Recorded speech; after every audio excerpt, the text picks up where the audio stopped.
Bonjour, bonjour. Nous nous retrouvons aujourd'hui sur ma page personnelle. Moi, c'est Emmanuel du Coulombier, si tu ne me connais pas. Et nous avons notre live psycho-spirituel, épisode numéro 23, aujourd'hui. 23, ça fait 23 semaines qu'on a commencé cette aventure des lives psycho-spirituels. 23 semaines. Ça fait beaucoup quand même déjà. Alors, le principe de cet espace est le suivant. Tu me poses une question d'ordre psychospirituel, une question qui te turlupine, une question que tu pourrais croire qu'elle est lambda, ta question, et en fait, c'est une question qui va concerner beaucoup de monde, beaucoup plus que tu ne le crois. Donc, parce que tu auras décidé que ta question était valable, puisque quelle qu'elle soit, ta question est valable, sache-le. Mais non seulement elle est valable parce que du coup, tu as le droit de te poser les questions que tu te poses et de me les poser pour que je t'y réponde pendant ces lives, mais en plus, figure-toi que ça sert beaucoup d'autres personnes et pas que toi. Quand tu poses ta question, aussi insignifiante te paraît-elle, en réalité, tu poses une question que probablement des milliers d'autres personnes se posent, et donc tu leur donnes l'opportunité d'avoir une réponse à la question qu'ils n'osent pas poser eux-mêmes non plus, parce que toi, tu auras osé poser ta question. Aujourd'hui, pour la deuxième fois, je vais revenir sur la question des croyances limitantes. On avait déjà eu un podcast à ce sujet-là il y a quelque temps, sur les croyances limitantes et comment créer sa réalité. Et comme il y a des nouvelles questions qui m'ont été posées entre-temps, qui n'étaient pas officiellement des questions pour le live, mais à laquelle j'ai décidé de répondre par ce biais-là. Voilà la situation. J'ai parlé du fait, la première fois que j'ai parlé des croyances, j'ai reparlé de tout le processus de comment le petit être humain se fabrique, comment sa psychologie se fabrique. Donc du coup, si tu veux y revenir, tu me mets dans les commentaires si tu ne l'as pas vu pour que je te donne le lien et que tu puisses aller t'y référer. Parce que c'est le premier épisode, c'est la première partie. Ok? Et donc là, je pars du principe que du coup, tu connais déjà tout ce qu'on a dit la dernière fois, même si je vais faire un bref résumé, histoire que tu ne te perdes pas et que tu puisses quand même bénéficier de cet épisode si tu tombes sur celui-là en premier. Donc, on a besoin des croyances. Je ne suis pas partisane de diaboliser les croyances limitantes, qui est quelque chose que le développement personnel et l'industrie du coaching adorent faire, hein, dire voilà, c'est tes croyances limitantes qui t'empêchent de ceci, cela, etc., etc. Enfin, bref, tout ça. Bon, sache que si tu as des croyances qui ont été fabriquées, c'est bien pour une raison, et que ces croyances, on y tient, et parfois ce sont des croyances que moi je vais appeler des croyances expansives, et qui m'aident à grandir, et qui m'aident à avancer, et qui me donnent une stabilité, une assise qui me permet d'avancer jusqu'au jour où effectivement cette même croyance qui m'a servi pendant des années va venir m'empêcher d'aller plus loin. Ok. Ok. Donc c'est là qu'elle devient limitante. C'est là qu'elle ne sert plus ce à quoi elle me servait initialement. Ok? Puisque de base, elle m'aidait à grandir cette croyance. Et puis à un moment donné, elle ne m'aide plus à grandir. Parce que là où je veux aller maintenant, et la marche que je veux franchir maintenant, je ne peux pas la garder avec moi pour franchir la marche. Ça s'appelle l'évolution de la vie. Donc du coup, ce système de croyance qui a été à un moment donné très fructueux pour moi ne va plus fonctionner. Du coup, je vais être amenée à en changer. Mais du coup, je vais me souvenir que si je l'avais installé initialement, c'était bien pour une bonne raison.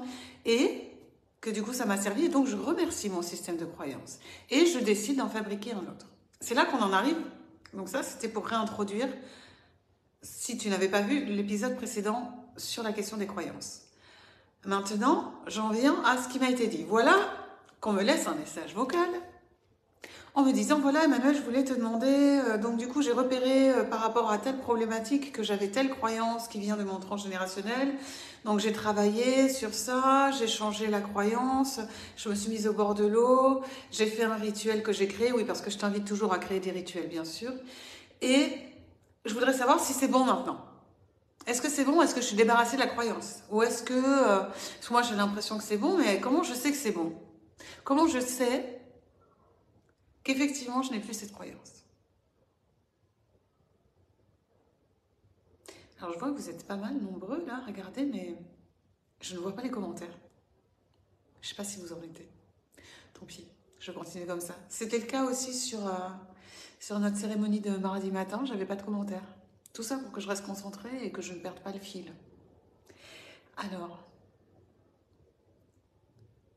je me retrouve à recevoir ce message et à me dire ok, c'est presque limite une séance perso qu'il faudrait pour ça. Mais elle attend une réponse que j'ai pas pu lui donner parce que j'étais trop occupée avec mon cercle des miracles, mes 31 jours de miracles, auxquels je suis complètement consacrée. Donc, je ne pouvais pas. Et c'est là que j'ai eu l'idée de venir le dire maintenant. Voilà ma réponse à sa question. Voilà ma réponse à sa situation. Donc, elle a identifié la croyance, elle a remercié la croyance, elle a vu à quoi ça lui a servi et ce que ça protégeait. Puisque du coup, ce que j'avais dit dans l'épisode précédent, c'est que ça protège toujours quelque chose. Donc, on n'enlève pas une protection comme ça, hein, sinon on fait péter le système. On est d'accord?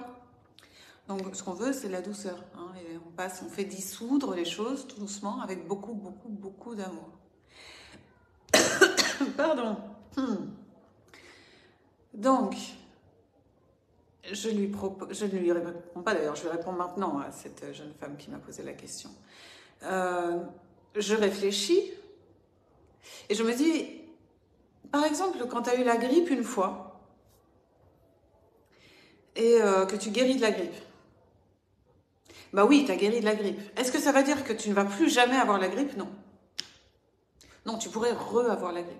Il pourrait y avoir une nouvelle forme de virus qui ressemble à la grippe et qui pourrait réinvestir ton corps et ton corps il pourrait y réagir à nouveau de cette manière-là. Donc par rapport à cette croyance qui avait installé un système de fonctionnement et de comportement en toi, est-ce que tu es débarrassé pour toujours de la croyance ou de ce système qui du coup à ce moment-là t'empêche? Non. Ce serait faux de répondre « ouais c'est bon, c'est terminé, on n'en parle plus ». Moi, j'ai reconnu un nombre incalculable de thérapeutes et de médiums qui m'ont dit « c'est bon, Emmanuel, c'est bon ». Puis après, du coup, je ne comprenais pas pourquoi je recommençais mes mêmes comportements et pourquoi je ne savais pas m'y prendre. Je ne comprenais pas. Mais maintenant, je comprends. Bah ouais, parce qu'en fait, c'est pas parce que je guéris, à un moment donné, que le même symptôme ne va pas se réactiver à un autre moment pour me signifier que quelque chose se joue là pour moi. Et là, je bascule d'ailleurs sur, très souvent, il y a un auto-jugement, très fréquent, en particulier chez les personnes qui sont en quête. Il y a un auto-jugement de « oh, mais ce pattern-là, je le connais pourtant déjà ». Alors surtout si tu rencontres un coach, un mentor, un thérapeute qui te dit « ah, mais j'ai repéré ça chez toi » et que tu dis « mais ça fait 10 ans que je bosse dessus, bordel ». Donc là, tu es un peu vénère, forcément, tu te dis « mais mince, ça a servi à quoi que je travaille tout ça ?» puisque du coup, je suis toujours sur le truc. Eh ben non, en fait, figure-toi que c'est ton symptôme. Et un symptôme, c'est quoi? C'est un indicateur. Un indicateur qu'il y a quelque chose qui est en train de bouger maintenant. Il y a un indicateur qu'il y a quelque chose qui ne va pas maintenant ou qui souhaite trouver une nouvelle harmonie. La maladie physique est significative de mon corps cherche une nouvelle harmonie. Parce qu'à un moment donné, dans l'interaction, donc si je reprends l'histoire d'un virus qui provoque une grippe, bah, je rencontre ce virus, il provoque une grippe. Bon, et j'ai eu aussi une grippe il y a 3 ans. Est-ce que je m'en veux d'avoir encore la grippe? Non. Non, c'est la manière que mon corps a choisi de réagir à ce virus, de manière à gérer ce virus pour retrouver l'harmonie. Donc d'un point de vue psychologique ou spirituel, c'est la même chose. Donc, comment on fait pour se prévenir de ça? Parce que, par contre, ce que tu peux me répondre toujours sur cet exemple de grippe, c'est que je pourrais renforcer mon système immunitaire de base. C'est-à-dire, à un moment donné, j'ai trouvé l'antidote pour ma grippe, ok, et ça a fonctionné sur une fois. Et après, qu'est-ce qui va faire que la grippe ne va pas être aussi violente peut-être la prochaine fois? Eh bien, ça peut être que j'installe quelque chose au niveau de mon système immunitaire global et dans les fondamentaux globaux qui fait que je vais réagir moins fortement la fois d'après. Et que je pourrais le repérer comme un symptôme, que je saurais comment y réagir, et que je prendrai l'information que ça me donne et que je serai reconnaissante de cette information. Pour autant, peut-être que je n'aurai pas une grippe aussi violente que la première fois. Mais ce sera quand même aussi une grippe. Et c'est pas grave, c'est ok. Ça ne veut pas dire que j'ai rien foutu et que j'ai pas compris. Voilà. Donc, j'ai fait mon rituel. j'ai repéré la croyance, j'ai repéré d'où venait la croyance, j'ai repéré mon pacte de loyauté avec cette croyance et j'ai désactivé tout ça avec un rituel que j'ai créé. Donc, à la question, est-ce qu'on peut faire ça tout seul? Des fois, c'est trop compliqué de le faire tout seul et c'est bien de faire appel à quelqu'un. Parfois, tu peux effectivement le faire tout seul ou à l'aide d'un groupe, etc. Mais on est toujours quand même beaucoup plus confortable dans l'énergie de quelqu'un d'autre qui nous soutient dans cette œuvre. Toujours. Quelqu'un, bien sûr, en qui on a confiance et qui a la puissance de tenir l'espace. On est bien d'accord. Est-ce que je vais savoir si j'ai bien désactivé la croyance? Ça, il n'y a que la vie qui va savoir me répondre. Il n'y a que les situations auxquelles je vais être confrontée où je vais me voir réagir et où je vais pouvoir repérer où est-ce que j'en suis dans la désactivation de cette croyance qui ne me convenait pas. Bien évidemment, j'avais dit la fois précédente qu'on remplace une croyance par une autre croyance. On peut rester sur un truc vide le temps de faire le nettoyage, mais en réalité, le mental n'aime pas le vide. L'ego n'aime pas le vide, donc il va chercher à mettre quelque chose. Donc si je ne choisis pas ce que je mets à la place, alors l'univers ou quelque chose que je ne maîtrise pas va s'en charger de remplir cet espace vide. Et si c'est pas moi qui décide ce que j'y mets, ça va être autre chose. Et du coup, je pourrais me retrouver en prise avec une croyance peut-être pire que celle dont je viens de me libérer. Et qui m'est encore moins utile. Et comment on fait ça? C'est ce qu'on est en train de faire là en ce moment dans les 31 jours de miracle. On crée des mantras. Alors moi, ce que j'appelle les mantras, dans ce cas de figure-là, c'est qu'à chaque fois que je vais voir mon pattern se représenter, je vais le transformer dans une phrase que je vais dire à voix haute 10 fois, 15 fois, 20 fois, 30 fois tous les jours, jusqu'à ce que mes cellules l'aient entendu et que cette nouvelle croyance se soit installée. Mais ça, tout seul, sans avoir fait le travail préalable en profondeur, ne va pas servir à grand-chose. Il va plus activer la résistance qu'autre chose. En revanche, j'ai fait le travail en profondeur pour l'installer et pour continuer à arroser le jardin des graines que j'ai semées, alors je répète mes mantras. Je répète, je répète, je répète. Parce que j'installe une nouvelle croyance, celle que je souhaite créer. La croyance à laquelle je souhaite identifier ma vie et tout mon système de pensée. C'est cette croyance que j'installe et que je me répète même si au début je n'y crois pas. Je me souviens d'une personne à qui j'avais fait une proposition de phrase par rapport à une situation dans laquelle elle se trouvait. Et elle me répond, mais je ne vais jamais y croire. Et je lui ai dit, t'as pas besoin d'y croire au début. T'as pas besoin de le ressentir au début quand c'est quelque chose, parce que tu viens de désactiver quelque chose et on est en train de le désactiver. Donc bien évidemment que tout ton système va s'insurger contre cette nouvelle croyance que tu veux mettre. Parce que c'est pas sur ça que l'équilibre reposait jusqu'alors. Et qu'on est en train de créer un nouvel équilibre. Donc, je me répète les choses, même si j'y crois pas. Encore et encore et encore et encore et encore. Parce qu'à un moment donné, je vais le sentir. À un moment donné, ça va passer à mes cellules. Tu vas le sentir, ça va passer. Ce qui ne veut pas dire qu'il faut s'arrêter. Au contraire, on continue, parce qu'on veut solidifier le truc. On veut solidifier ce nouveau système de pensée qu'on a décidé d'installer à l'intérieur de nous. Voilà ce que j'avais à répondre à cette question. Alors, je ne vois absolument pas les commentaires. Donc, je ne sais pas si vous me posez des questions, mais je les verrai après, je répondrai après.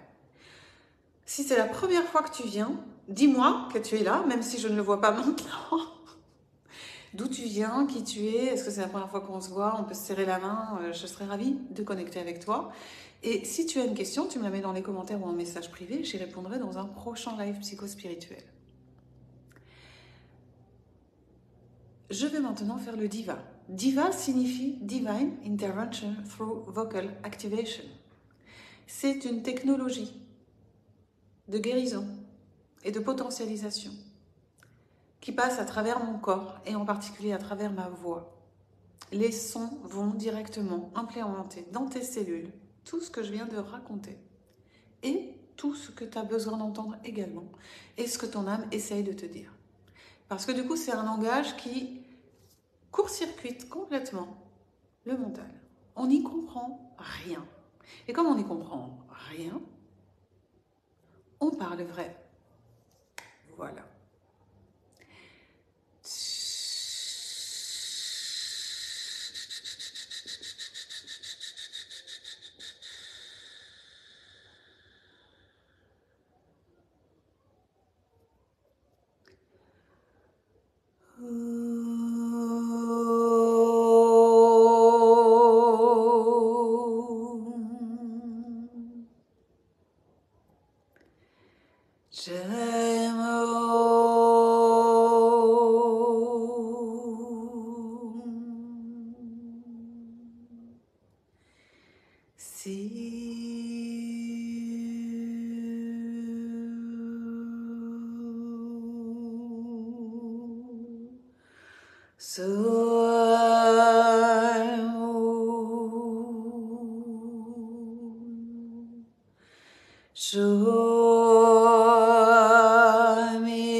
Merci beaucoup d'avoir été là aujourd'hui.